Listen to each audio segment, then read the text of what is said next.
Good afternoon, everybody. You've got LongwoodGeek here. I'm just doing a quick mic check before we get started. Puck's going to tell me how I'm sounding. Also, thank you, Puck, for 25 months. I haven't streamed enough to really qualify for that, but, yeah, no. Do you hear the fan over it much? No. Okay, good. So the block I did worked. Used a Star Trek book. Since it's a science fiction stream, I used a Star Trek book to, yeah, block my mic. So, anyways, I hope everybody is having a wonderful afternoon. I'm going to mute myself for just a moment here, guys, so that I can grab a sip of water, and then I'm going to give it another minute or two. See how many people pop in, and then we'll get started. The first thing we're going to do is I'm going to discuss the anthology that just came out, and I'm going to show off some of my Starflight collection, and then we'll get into playing it for a couple hours. So pause, well, not pause, but I'm going to be back in just a minute, guys. Going to mute the mic now.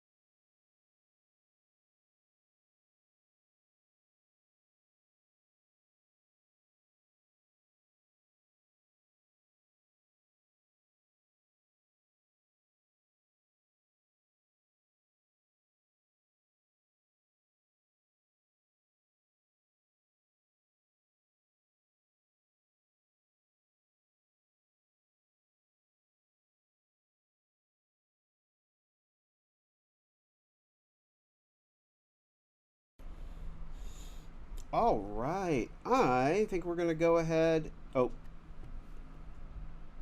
chat on subscribers. Oh, whoops. I totally forgot that was a thing. I am so sorry, guys.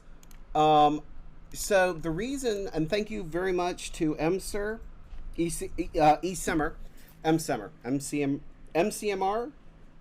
Let me know how I'm supposed to say that.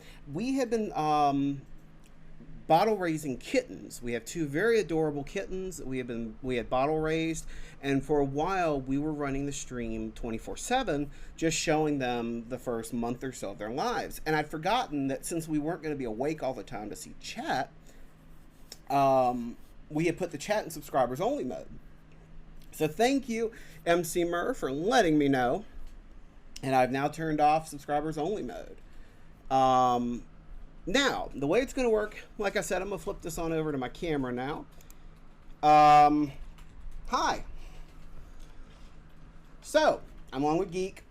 I am a geek, and I can't say this without it sounding like an innuendo. I'm a geek of the Longwood. Yet, no, the name is not a sexual innuendo. I promise. I went to Longwood University in Farmville, Virginia. And I get that a lot, but yeah. So I'm LongwoodGeek. You can call me Longwood. You can call me Geek. I went by DJ Geek for a very long time when I had my radio show in college. But first, I need to pop off the background that NVIDIA Broadcast has going for me at the moment. So let's go ahead and turn off background removal. Okay.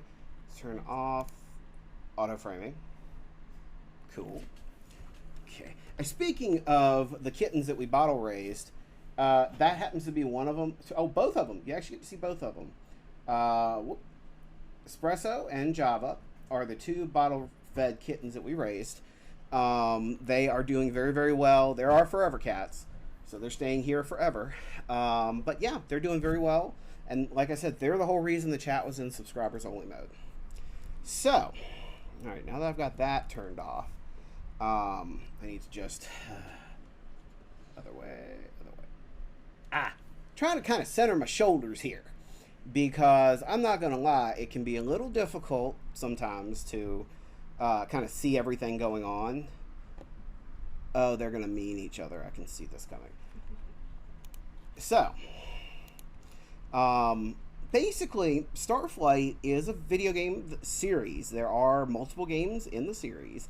There's Starflight 1, Starflight 2. Starflight 1 was just called Starflight. Starflight 2 was Starflight to Trade Routes of the Cloud Nebula. Then they had a re-release of Starflight on the Genesis, which actually fixed some issues in the original Starflight and expanded the game with better graphics, you know, smoother controls.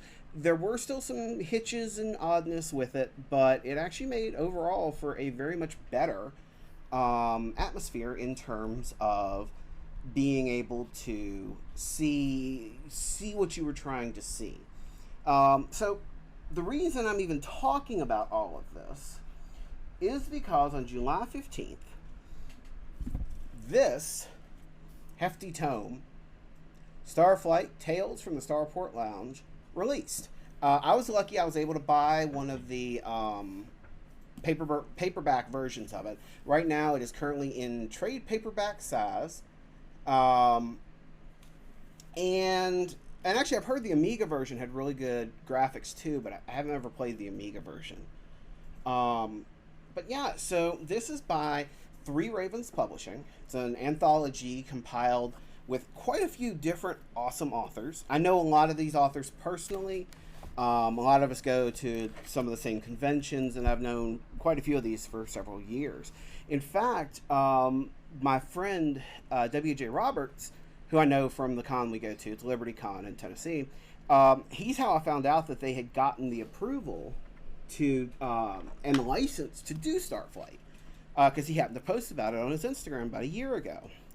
And not only did they get the license for it, but there is a forward/introduction by Greg Johnson, and they were able to relicense and republish Robert Silverberg's original short story/novella that was present in the Genesis's manual. It's the only place it was seen before this. But now we've got this very, very large tome. I mean, we're talking, it's available both ebook and Dead Tree forms. This is 564 pages. It's a big one.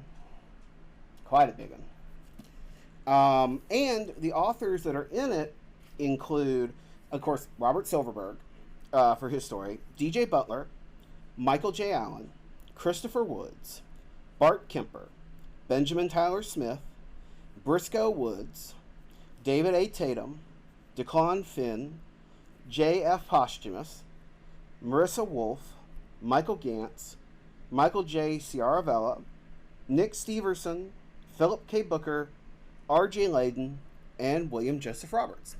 So, yeah, I'm not kidding. There's a lot of names on this. Oh, apparently, MC Murr, there is a Starflight 1 RPG available on the old Starflight, STARFLT.com. It's on Kindle Unlimited now too. Yes! So you can get it on ebook through Amazon. If you don't have Kindle Unlimited, it's $7.99. You can purchase it there. If you have Kindle Unlimited through Amazon, then it's through Kindle Unlimited. And I'm going to be giving away a few copies of this today, the digital version.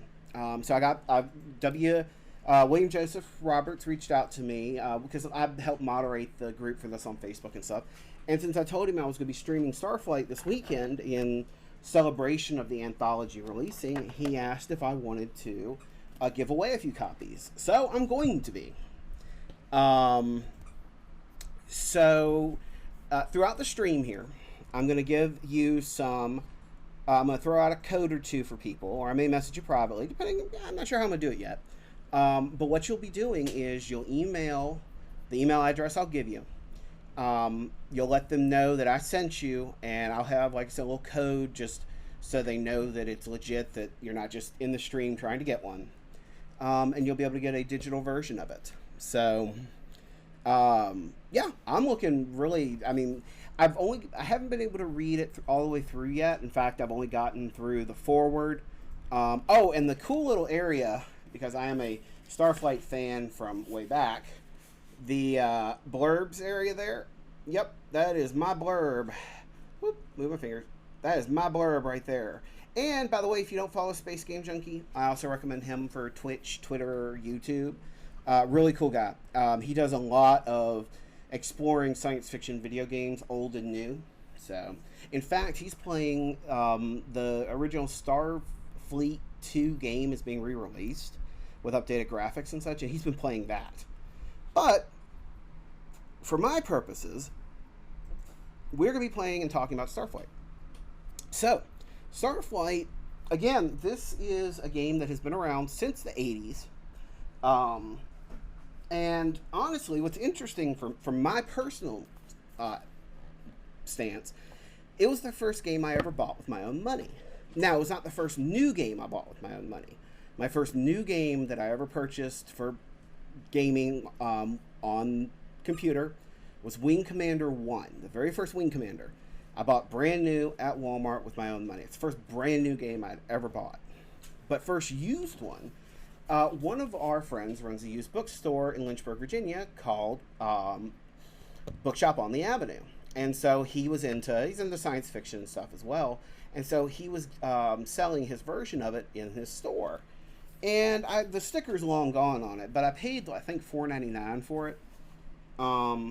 And I mean, we're talking, this is back when Electronic Arts did the LP style of game cases. So this actually folds out as I proceed to throw my discs. Bad discs. Come back here. On the floor.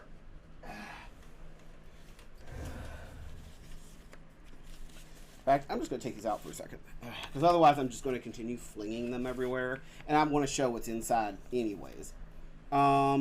So, this was your LP style format. 3 panels. And what was so cool is that they even included a picture of the development team sitting in like a shuttle simulator. So that's the original Binary Systems team that made the game. So going on here, you've got, so left to right, you have Greg Johnson. Whoop, get back over here. Greg Johnson, Alice Kursko, Bob Gonislavs, T.C. Lee, and Rob McConnell.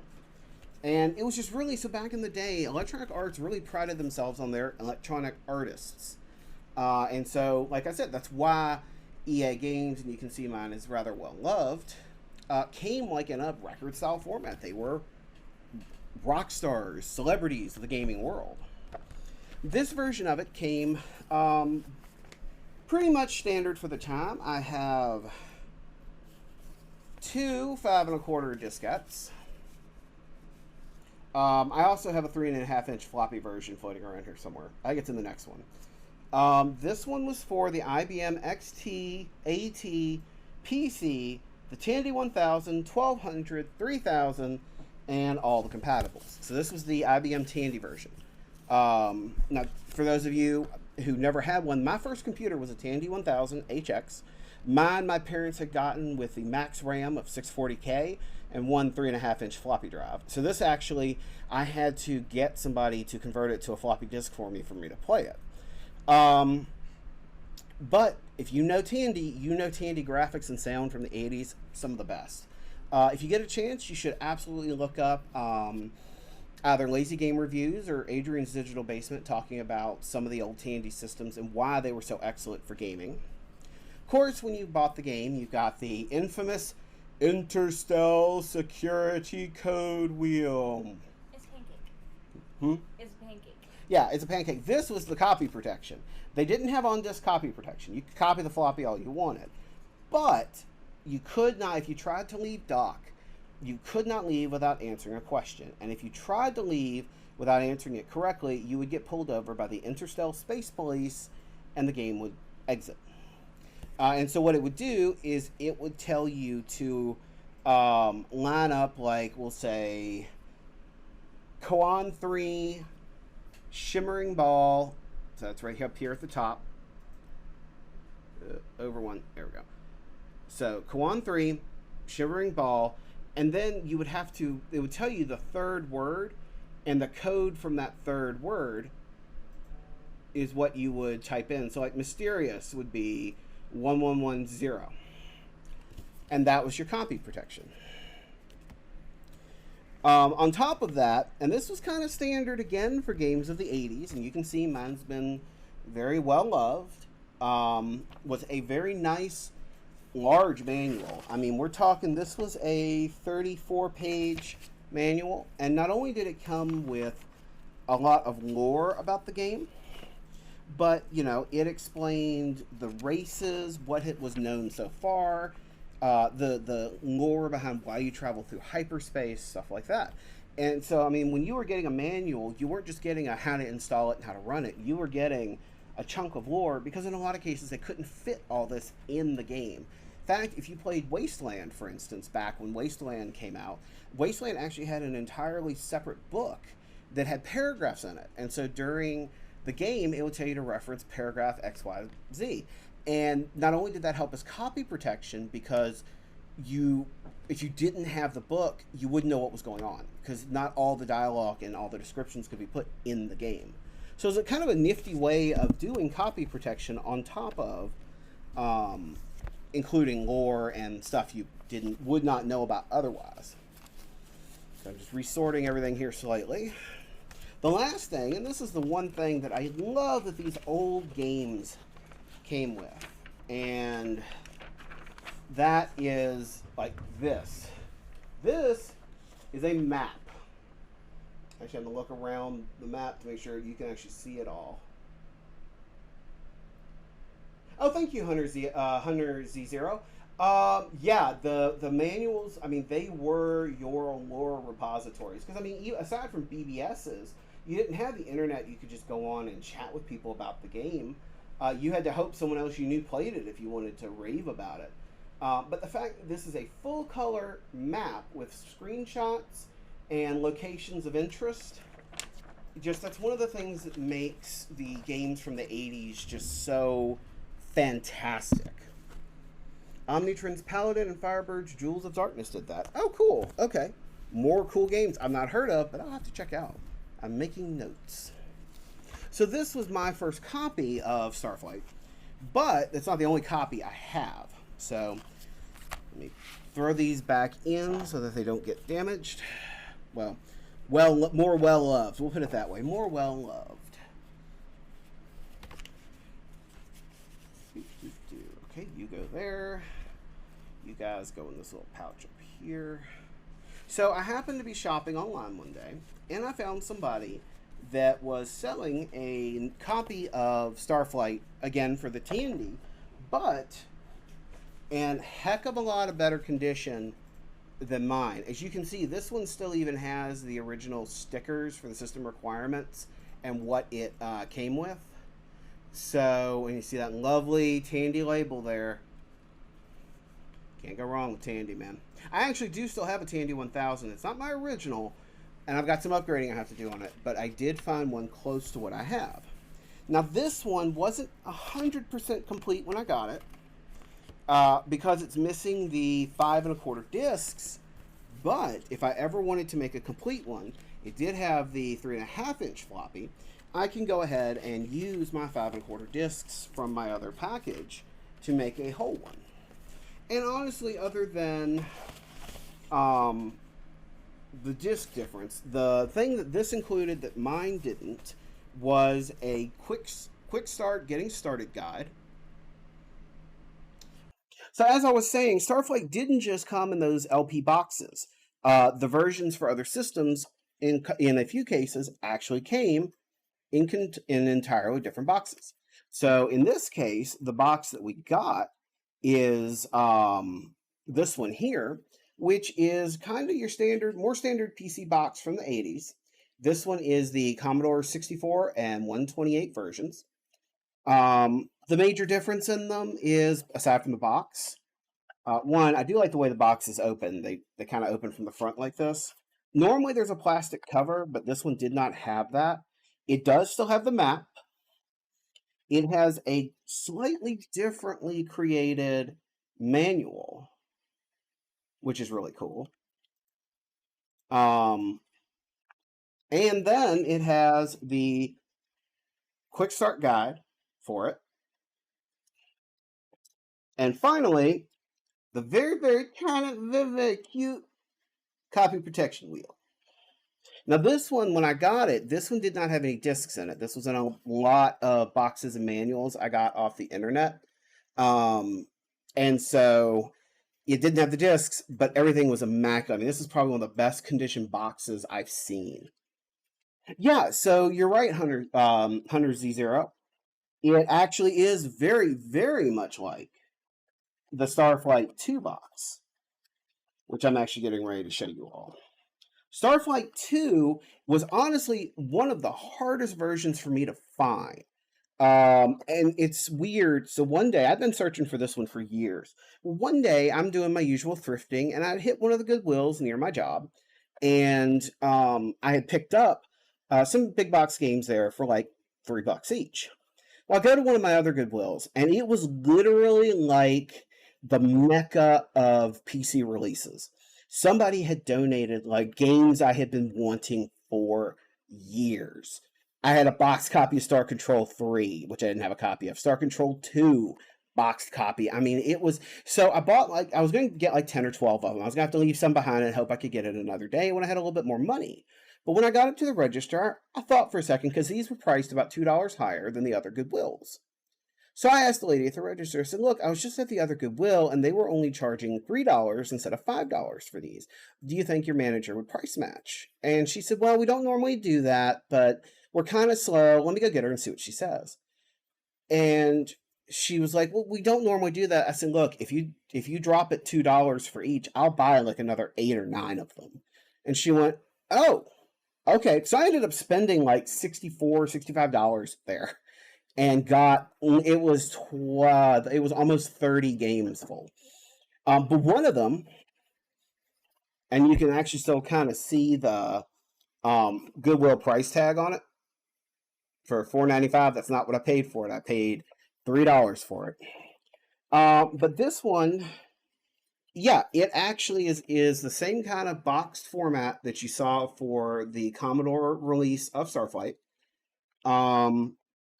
The contents of it, this actually had a few more contents than the other Starflight one. So I'm just getting everything out here. So of course, you've got your 3.5-inch floppy diskette. You have got your 2 IBM PC XT, AT, Compact, and Tandy 1000, 3000, 4000, 5000 family PC 5.25-inch discs. You have actually got the reg card still. This one actually did have the registration card still in it. I have no clue what this was for in it. I don't even know if it belongs with it. I haven't been able to confirm that. But this was in the box with it. Couldn't tell you. This also has, of course, a manual. This is, again, for the size, it's a very thick manual. And I mean, it's even, so this was 1989. I mean, it's got just incredibly good artwork and graphics on it. It has a lot of just really good information in it. Space piracy, software piracy. Just a little note they had about that in there.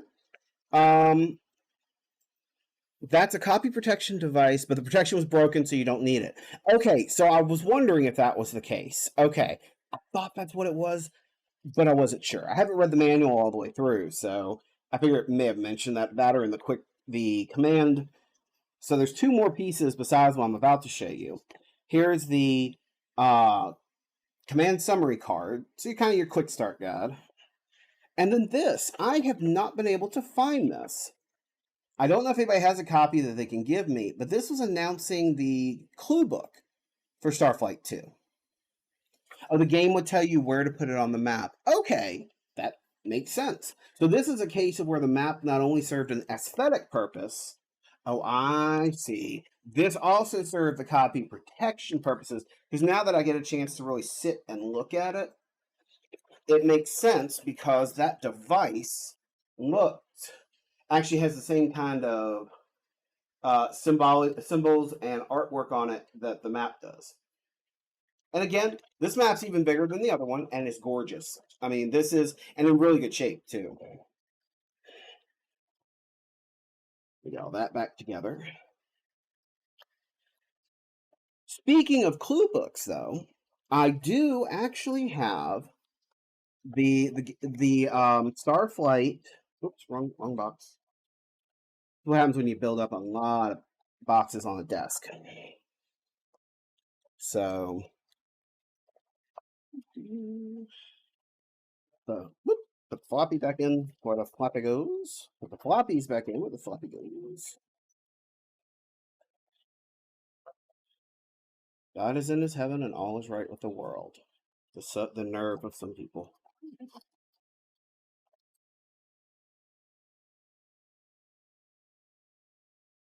Okay. So when I got that box that was empty, along with it, I did get the Starflight 1 clue book, Project Flying Dutchman. So if anybody knows where I can get the Starflight 2 clue book, let me know, because that's honestly, I think at this point, the only piece I need to truly complete my collection. I mean, I've got still other Starflight stuff I can get, like the different releases of it, but just having one of the major items, that would help me considerably. Finally, the Oddity release of Starflight is this version, the Sega Genesis version. What made this so unique is this was released in 1992, I believe. I've got to check the date on it, but I'm fairly certain it was 1992. That's just ringing a bell in my head here.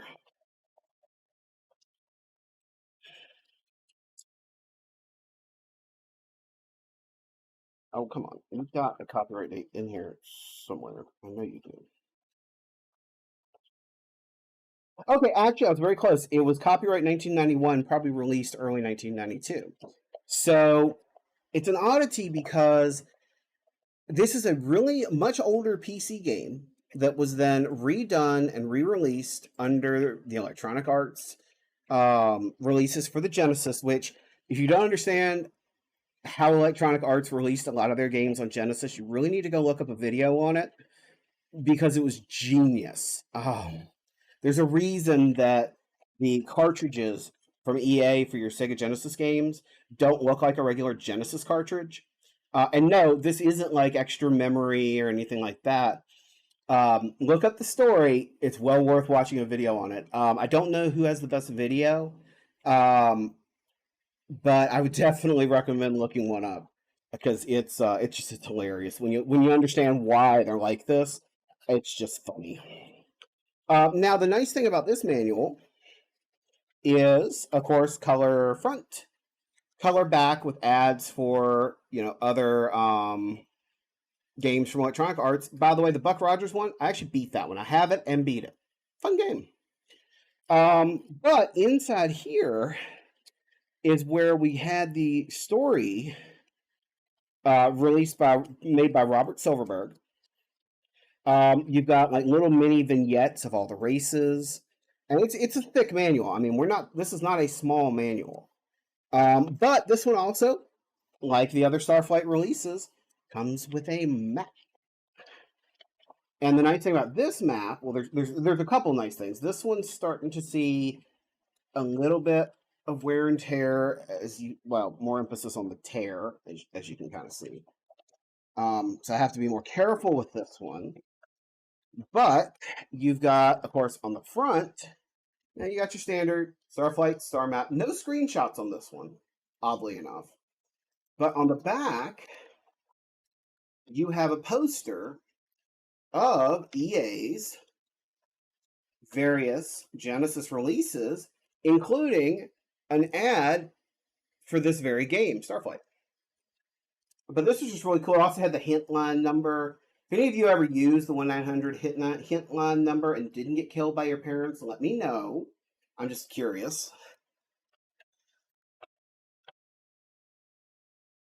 And functionally, these are all the major Starflight releases. Now, again, there are releases for the Amiga, the Atari ST, I don't have those, but aside from better graphics in a few instances, I believe the contents and the general gameplay were pretty much the same. And if I'm wrong on that, please somebody let me know. An Amiga release would be fun to play at some point. I got a bunch of Amiga games a little while back from a friend of mine, and I don't have an Amiga to play them on.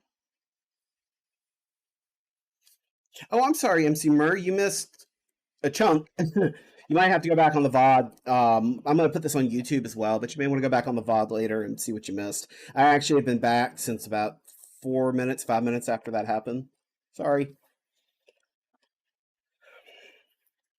So, to recap, Starflight, Starflight 2, Trade Route to the Cloud Nebula, Starflight on Genesis. Starflight came in LP and boxed formats, and now, for the first time, as of July 15th, 2021, has its own anthology of stories. Now, that's not where we're going to end here today, though. I mean, I could end here, but where's the fun in that? You're not here to see my pretty face. Let's put it this way: I have a face made for radio. I've always said that. I was a radio DJ for many years. That it's meant as an insult, but it's also kind of funny. I have the face for radio. If you know what? In fact, here, let me give you an example of what I call my radio voice. You're listening to WMLU 91.3 FM, the music of Longwood University in Farmville, Virginia. This is DJ Geek here on the Tuesday Tune-Up with DJ K3. Let's get going with some Save a Horse, Ride a Cowboy, followed by Pantera, because you know that mix just goes well. DJ Geek sending you in. And that's pretty much, I had a radio show for 6 years. I was in college for 6 years. So I had a show my entirety of college, 2 hours at least every week. Now, I don't know why I was looking down to grab something, because I don't actually have anything else to grab. What I do have to do, though, is get my game going. So, let's go ahead, flip over to here. All right, now I do have to do one thing real quick, guys, and that is I'm going to turn my camera's background removal feature back on. Yeah, the source camera is busy, I know. Give me 1 second, guys. Okay.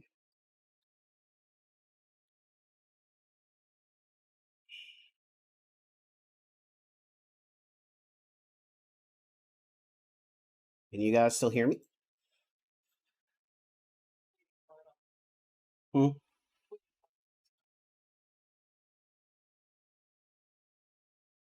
Yes. Perfect. Okay.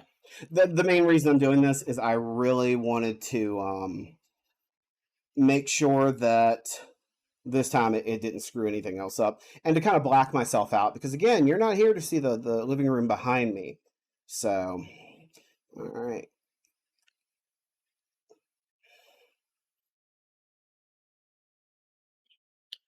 We're going to do option 2, because I know this works. Okay.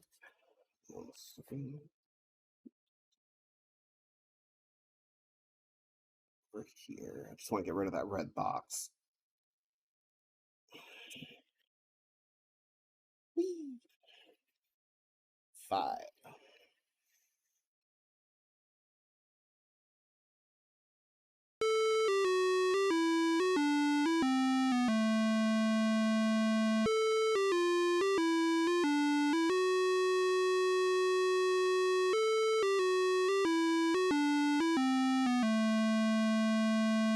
Oh, yep, there it goes. Okay. Let me know how game volume is compared to my voice.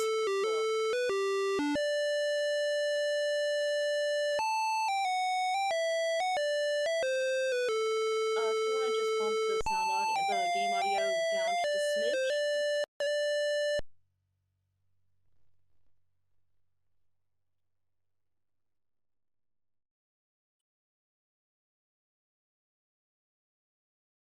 No, whoops. No, go back here. Ha! Uh, there we go. Okay, so it's just a little on the slow side. Loud and love it. Yep, told him to bump it down. Pump it through subwoofers.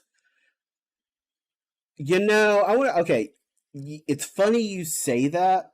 I've got to show you something. If you want me to pump it through subwoofers, we'll go back to full camera for a second. I'm gonna turn off um the background removal because I want to show you this.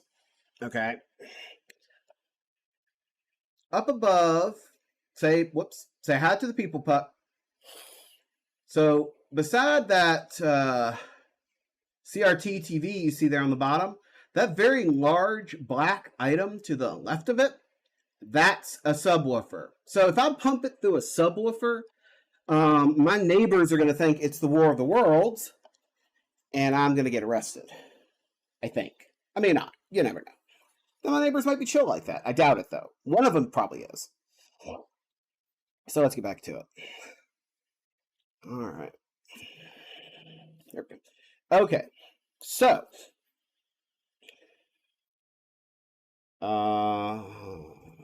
Two? Resuming the game in progress. I didn't think I had one in progress.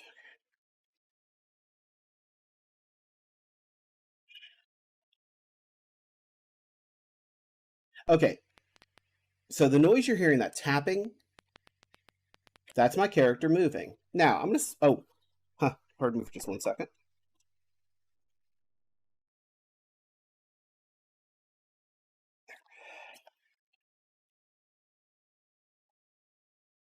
Okay.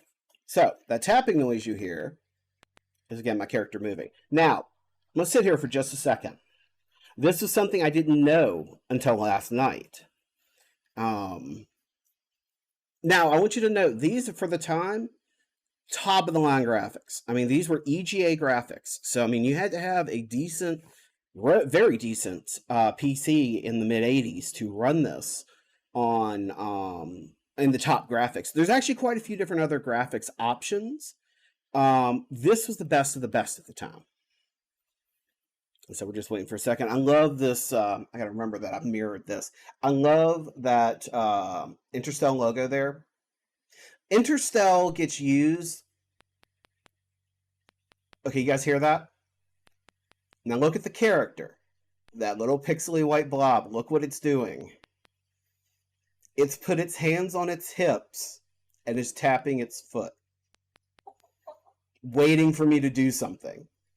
I didn't know that was a thing. I just thought that was awesome.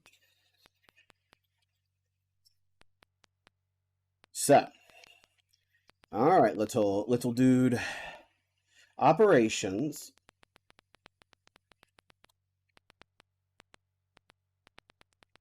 Personnel. Crew assignment. Bank. Yep. Are the taps coming through okay? Yeah. Okay, good. That's why I said it's doing the sound thing. Ship configuration. And trade depot. So this game, much like Elite, but obviously a different type of graphical interface, because Elite was designed kind of as really a first-person cockpit view with wireframes. This one was designed, to be kind of a outside the ship perspective. Let's go to ship configuration. And there it is. This is my ship. My ship is going to be the ISS.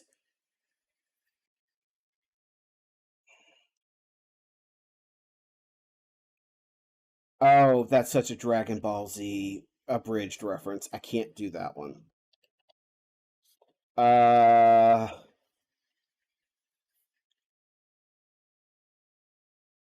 I could do, if I was funny, the SSI. ISS SSI. Is. Nah, we're not snake people. Enterprise is too trite. Everybody does Enterprise. Voyager, Defiant, Fearless. Honor Harrington reference. I could do Fearless. You know what? You know what? The Nostromo. Oh, good one, Agilus. I really don't want xenomorphs. No, thank you. I think I'm gonna go with the one that I actually see it called most often, and that is the Intrepid, ISS Intrepid. Okay, I've got 12,000 money units, or monetary units, I think is actually what they're called. And I can actually get stuff for my ship. Now, the Intrepid only has right now Class 1 engines, no shield, no armor, no missiles, no lasers. I'm gonna walk in. You know what? I ought to just name this thing the ISS Sitting Duck. But that will hopefully change in a minute. So we're gonna exit here first. So, let's pop over to operations. Yes, I'm okay. Notices. Here we go. 114620. 4620 blaze it. You are about to embark on your first mission. In your bank account, you will find the amount of 12,000 monetary units, MU. This money is to be spent training your crew, configuring your ship, and purchasing any necessary materials. Of course, you may wish to leave some portion of this in the bank to earn interest. This is acceptable. At this stage of the operation, our primary goal is to gather information. Consequently, your objectives are: seek out and explore strange new worlds. Okay, somebody had been watching Star Trek before this. Boldly go where no man, woman, guys, gals, non-binary pals has gone before. Establish contact with any sentience. If they're humans, there is a sentient life. Capture and bring back non-sentient life forms. Look, Ma, it's a zoo. I wonder if they'll do Pokemon battles. And record alien life form data. Bring back alien artifacts. Bring back any valuable minerals, including Endurium. Endurium is one of the materials that's used, I believe, to power your ship. Okay, so actually, the guys that made Star Control 2, the Toys for Bob guys, keep from getting brutally killed. So if I wait long enough, it'll keep scrolling. They actually cite Starflight as a heavy influence on their game design. So they knew about it, and it was very much an homage to it. Because Star Control 2 came out quite a bit after Starflight 1, and I think after Starflight 2. We have little information to offer concerning what you might find. We suggest, however, that you avoid the area of space around the coordinates 13584, since that is where we lost contact with 2 of our earlier ships. Scout reports indicate a high density of minerals in the mountainous regions of the innermost planet of our system. Hint, hint, if you want some money and some experience, you go mine there.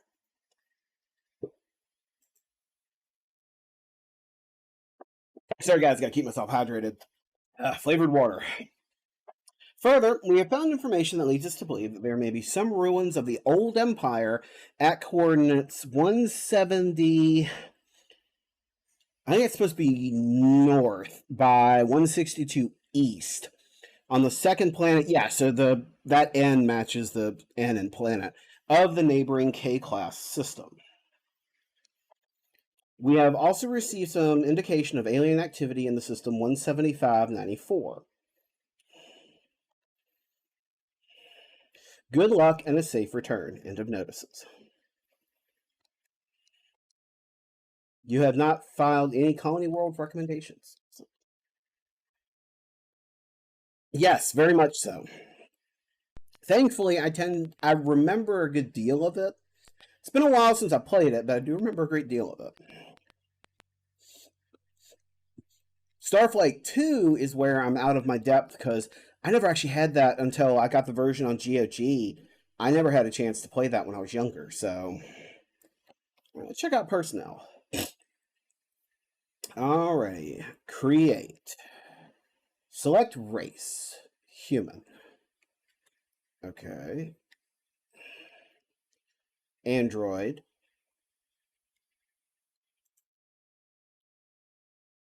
Elowan. Tree people. Thren. Happy dinosaur.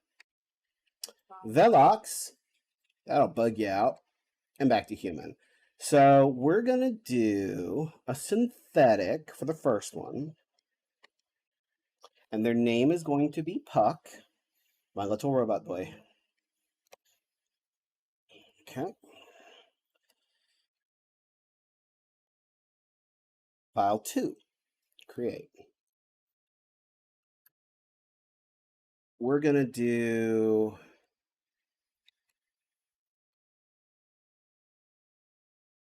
All right, let's do human for this one.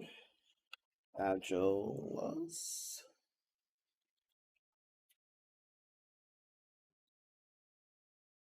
All right. MC Mur and Hunter Z0. What do you guys want to be? You want who wants Thren, who wants Veloxy, and who wants Elowan?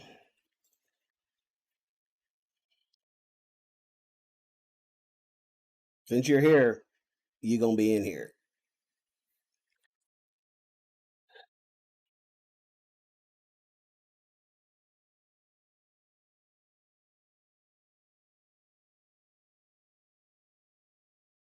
And I know there's a little bit of a delay.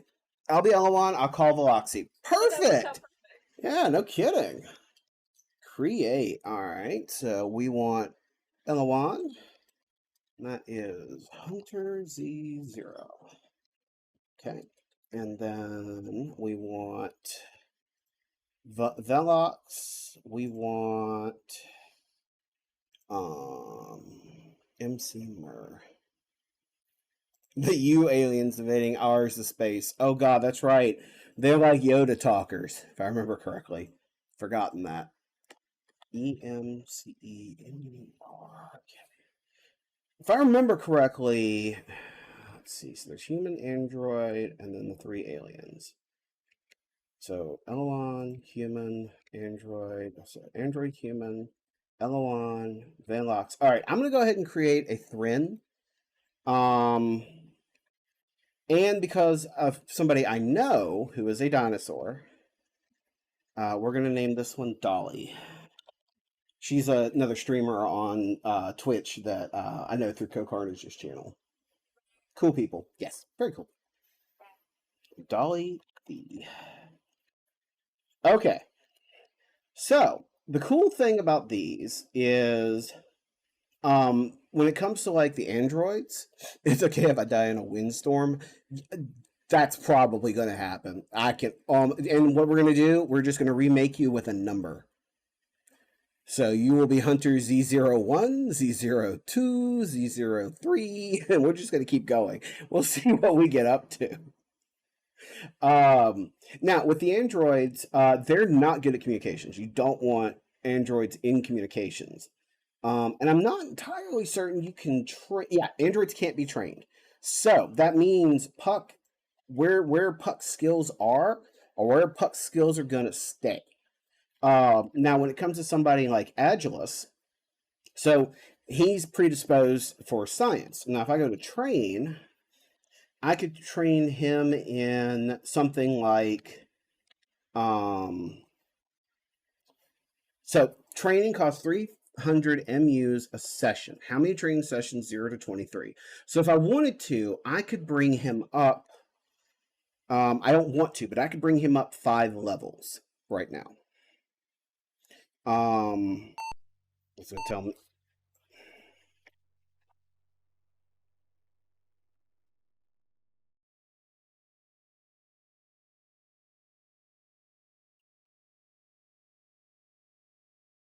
Ah, 2. Crap. I forgot about that.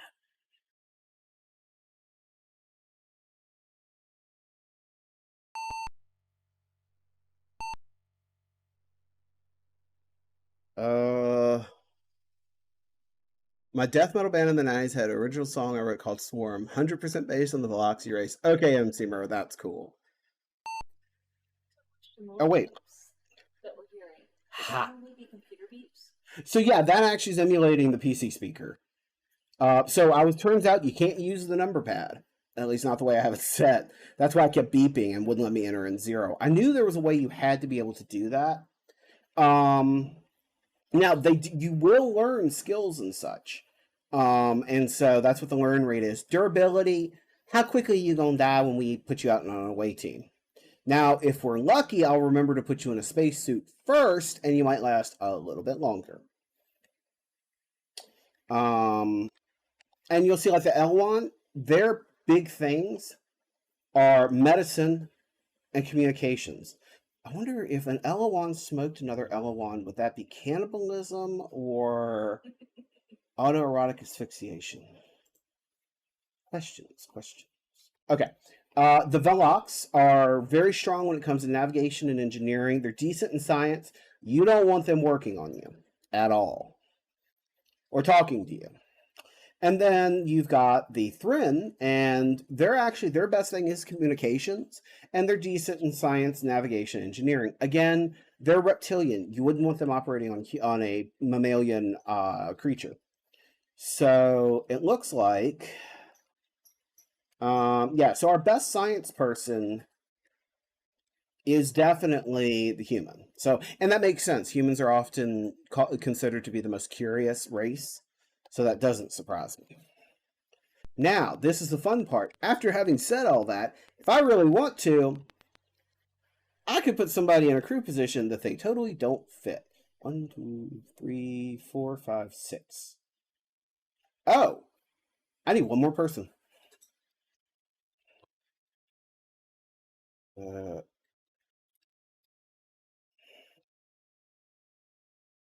Okay.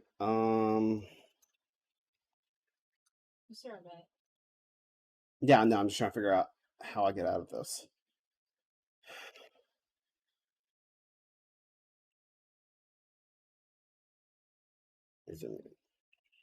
So escape really isn't doing me any good here.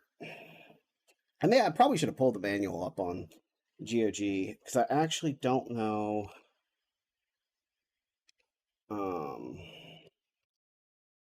Actually, how? Oh, I can just do that. So apparently, Agios is the captain, and Hunter Z0 is just doing everything. All right, so we need to create one more person, and we're gonna do another human. It was 2, 3, 4, 5. Okay. So yeah, 6. We are gonna have another human, and this one's gonna be me.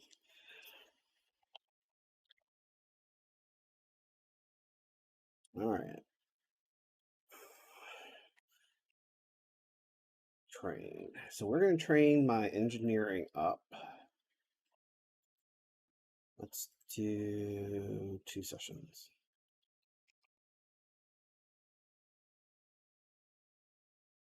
Oh, okay. That is really cool. Okay, so 2 sessions, the learn rate. So that means when I do the training like that, if I do 2 lessons, that basically multiplies that by 2, and that gives me my skill levels. Okay, so my engineering just went up to a 48, which makes sense if you know me.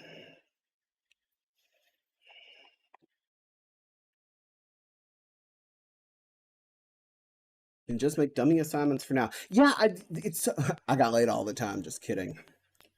Probably about as much as I did, which was never. Okay, so captain is going to be. Nope. I so remember that from the first game doing that. Page for the files, press space bar. Okay. There we go. Space bar. All right. Science officer is going to be Agilis. Navigator is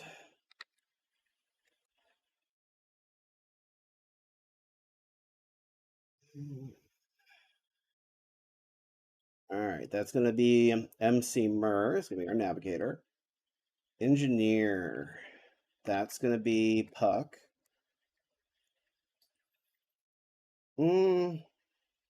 Yeah, you do have the best engineering skill. Communications is, yep, that's going to be Hunter Z0. And Doctor. Oh, actually...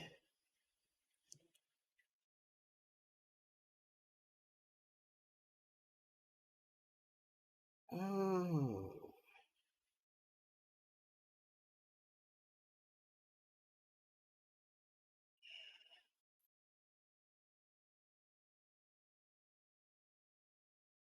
Mm.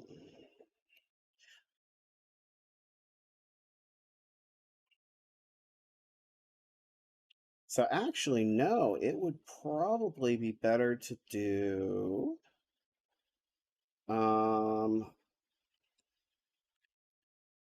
Yeah, Hunter Z0 is the Doctor. Um, and then... So, yep, yep, yep, yep. And then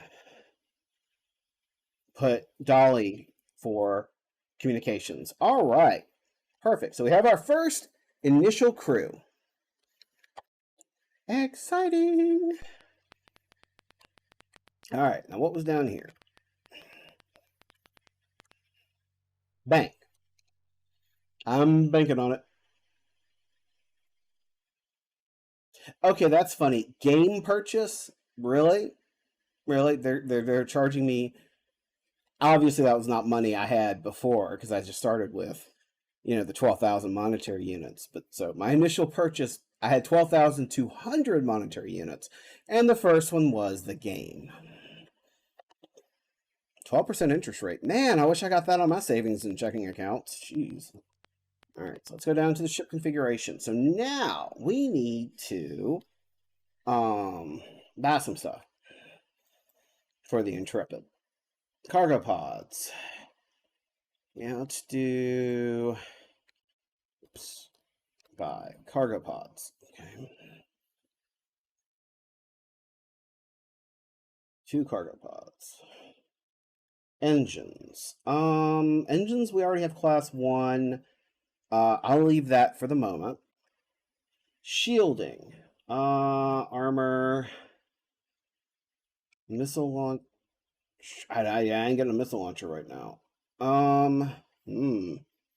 Laser cannon. Alright, so I can do class 1 armor and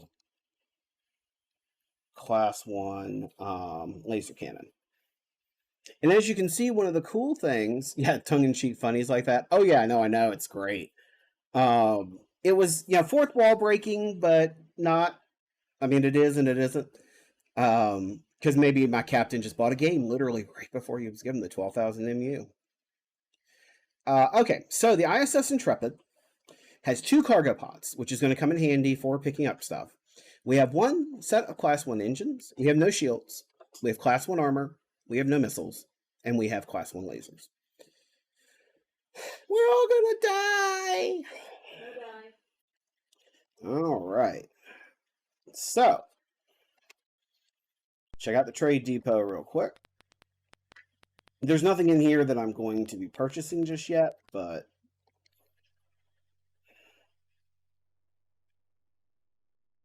Okay, so don't have any... Oh, artifacts. Flat device. Your account balance is 900 MU. Oh, interesting. So I must already have those in my list. Oh, okay, so no, I can purchase those. Wow. Titanium, promethium, cobalt, aluminum. All right, so what do I actually have? Oh, okay, so I've got fuel. All right. Stormy out there? And why do I have a dog under my desk? He loved you. Out. But he loved you. I love him too. I don't wish him to disconnect anything. Comet's great. It's Commander Comet Shepherd, because he's a German Shepherd Collie mix. All right, so at this point, I'm ready to leave. and go to the docking bay.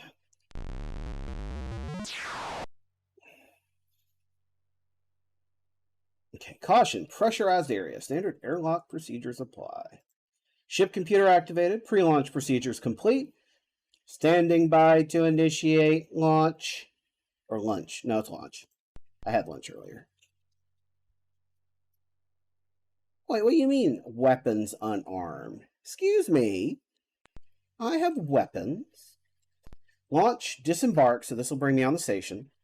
Display the cargo. Log a planet for colonization.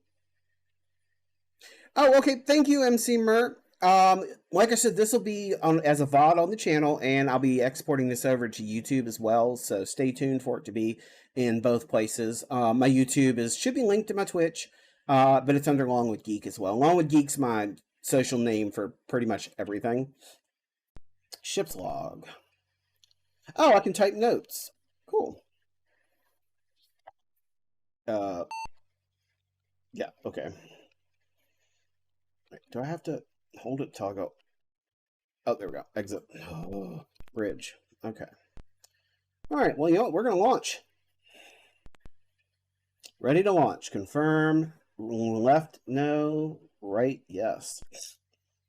Request security code for... Oh. Huh. I guess the GOG version actually does still have copy protection. Or, actually, I think there's supposed to be a utility that comes with it to bypass it. But you know what? Because you have the circle. Because I have the Circle of Doom, my original Circle of Doom, we're going to try this code, make sure, see if it works. Pull out my code wheel, Interstellar code wheel. All right, so Crystal Planet. Okay, got Crystal Planet. Red cylinder.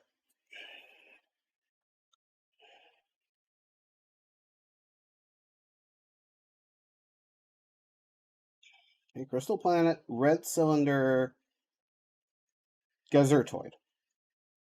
49417. Show the camera. So yeah, there it is. Yeah, it doesn't like showing it because of the filtering. Verifying security code. Code entered 49417. Confirm.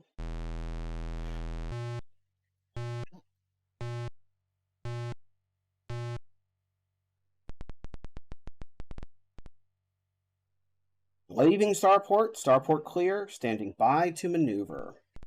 Okay, so I have to go back to the bridge. Go to my navigator. And maneuver. And there, ladies and gentlemen, you have our very first shot of the ISS Intrepid currently leaving orbit of the station. And you basically use your arrow keys to move. And so if you look on the star map up here, up in the upper right corner, you can see there's a little blue dot that's moving. That's me.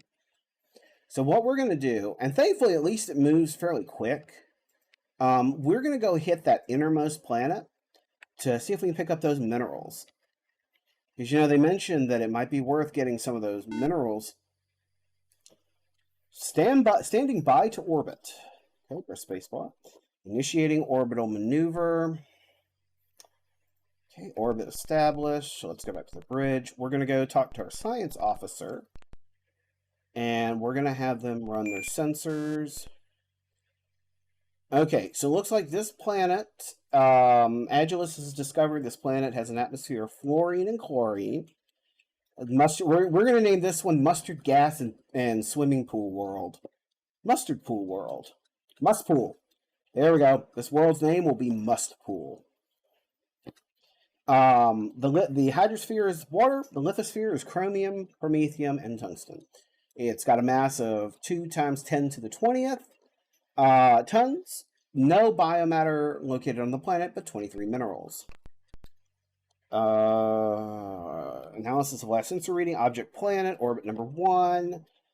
Atmosphere density, not certain. Temperature. Oh, I know. I have an ex-girlfriend that used to live in the heat like this. Searing to Inferno. And no weather. Okay, status. What's our status? Oh, okay. So that gives us a status display of the ship. Okay. Captain, we're going to land. Select site. Let's go for somewhere a little flatter. Yeah, orange seems to be like right about in the middle. Okay. Site selected. Descend.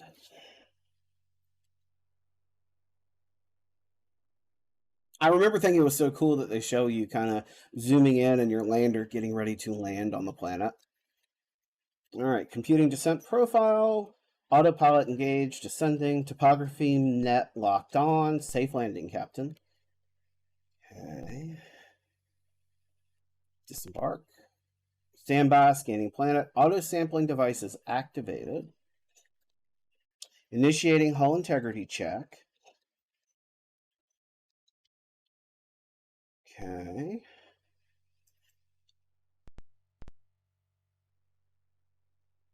Okay, so what we're seeing here, so this is an entirely separate display. You cannot see it behind my head, but there's a maps option here. We are on the move option. There's also cargo, look, scan, weapon, and icons. Dog, why are you...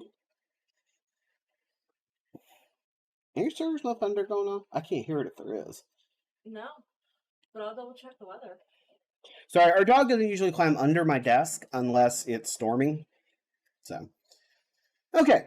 So, right now, we are at 1 south by 60 west. The date, efficiency, cargo, ship. Oh, okay, that shows how far away it is. Crew vitality, everybody is looking good. Okay.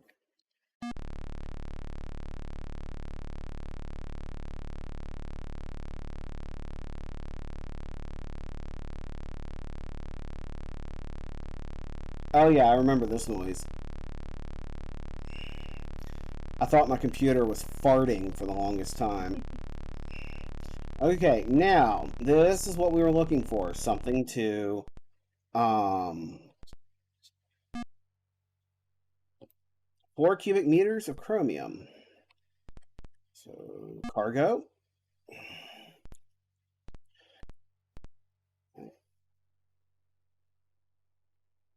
Okay, so now our cargo bay is only 8% full, but we just picked up 4.1 units of chromium. Let's keep moving. This thing runs on my stomach. Okay, wait a minute. Okay, so I wasn't telling me anything. I was hoping maybe it would give me an idea of where some of the minerals were. Alright, how's our fuel? Whoop. Got it. Okay, there we go. Ooh, more minerals. Tungsten. Ooh, that's a lot of tungsten. Cargo, 27% full.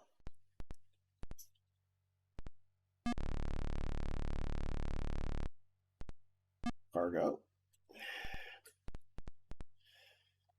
Tungsten, pick up. Move. Alright, once we hit down to about 50% energy, I'm going to start heading back. Because you don't want to run out of energy, because I believe you lose or you have to drop whatever you picked up. So what we're going to do is we're just going to head right on back to the ship for now. If you need to travel further away... Oh, okay. Oh! Yep, I forgot you could do... Thank you, Hunter. I knew there had to be a way to do diagonal more easily.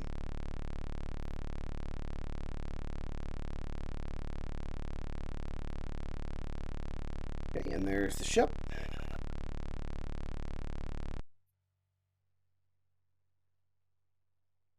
So yes, so from where we were at, if I want to actually find or travel to get more minerals, what I would need to do is go ahead and pick a different spot on the planet, and I could land there, and that way I can move further. You don't.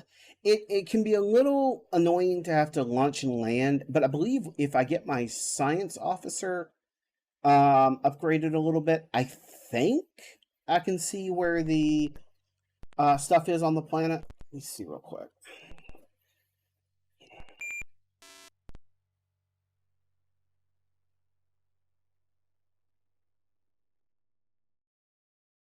Okay, so I think that must be like a rough approximation of where it is on the planet.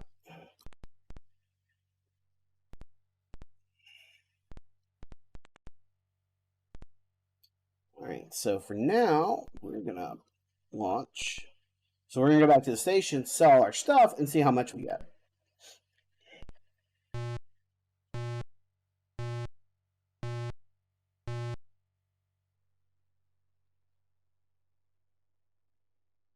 But this like 3D kind of like topographical map on an old PC, seeing that for the first time was so awesome.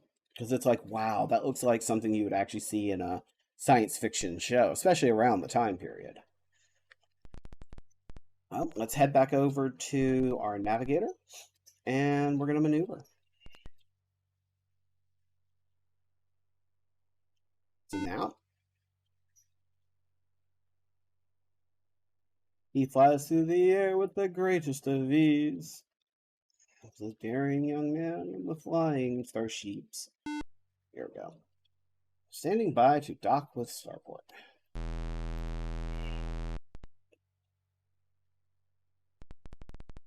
Bridge. Okay. Captain.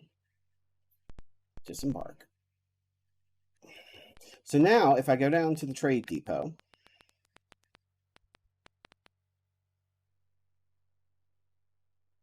I can sell.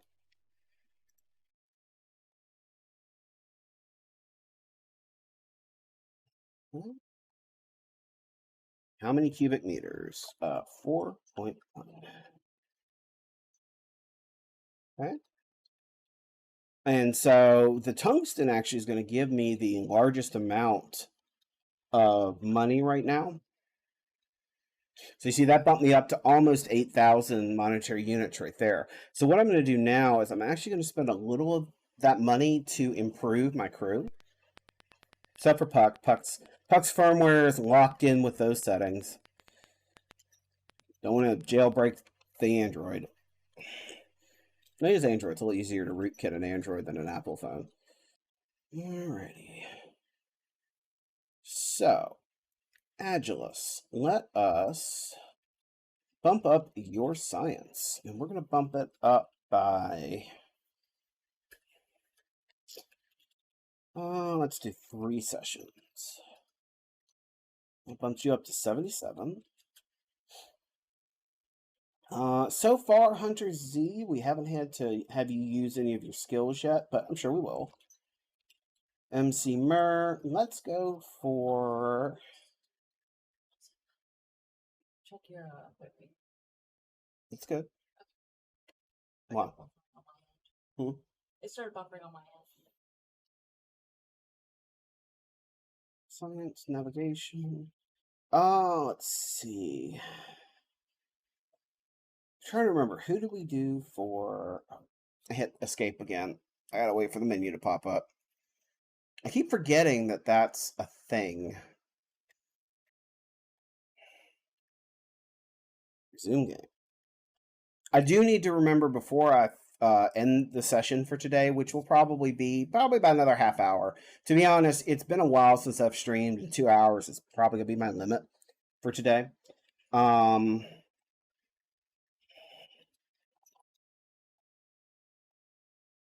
Okay, so let's exit. I'm trying to remember who we put.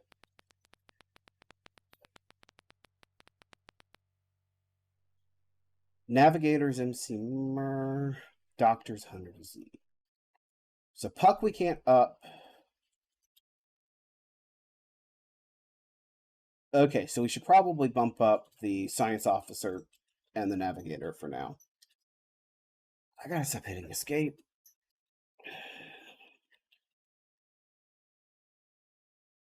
What gets me is how long it takes to load that menu. I mean, we're talking a DOS game. It shouldn't take that long. All right, so come on, do. Okay, so we need to bump up MC Mur.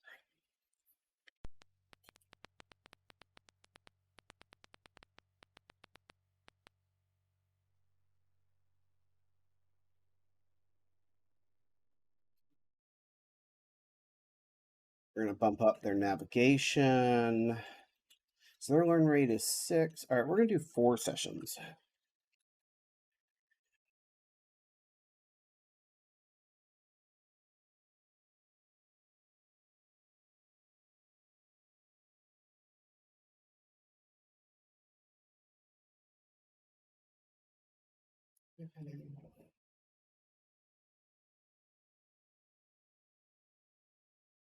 Oh, wow. Actually, so for Hunter Z, let's go ahead and do their medicine because it's only their learn rate is extremely high.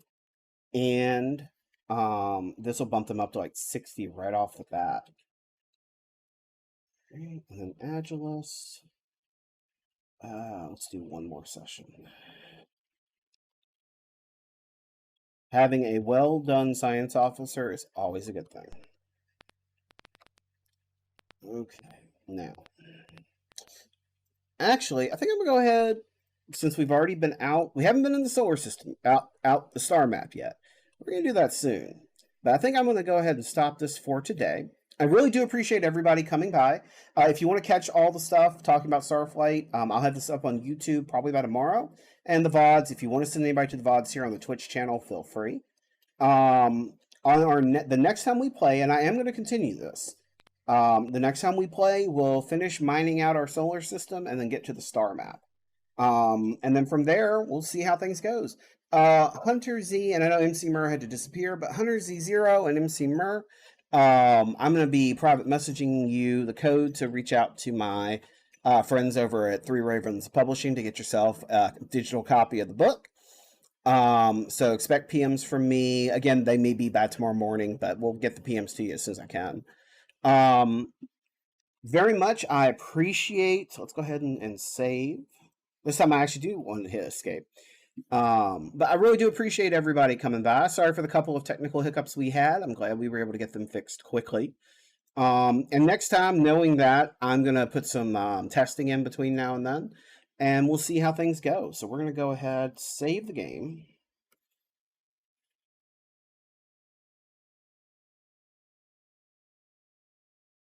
Okay. All right, now we're going to flip over to full camera. All right. Again, thank you very much for coming by, guys. I am LongwoodGeek, and I have Puck as my co-pilot there doing the... Oh, I forgot I still had that thing set to do the bean video.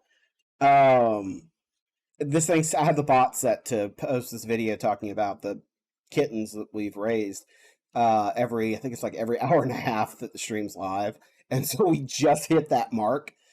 But anyways, thank you very much for coming by. I do appreciate it as always. I have been LongwoodGeek and will continue to be so. We had Puck doing the co-piloting with the moderating and stuff. Thank you very much, everybody, for coming by. Be sure to let your geek flag fly. Go check out a copy of Starflight Tales from the Starport Lounge. You can actually just go to starflight-series.com, and that'll take you directly to the press release. And I hope to see you all the next time I load up Starflight, which I got to get a streaming schedule set back up again, but I'm going to see if I can shoot for an hour to 2 hours, a few days a week. So thank you very much, everybody. This has been LongwoodGeek, Puck, and everybody saying goodbye, and we'll see you next time. Boldly go where the guys, gals, and non-binary pals have been before. Fly that geek flag, and we'll see you later. Peace out, everybody.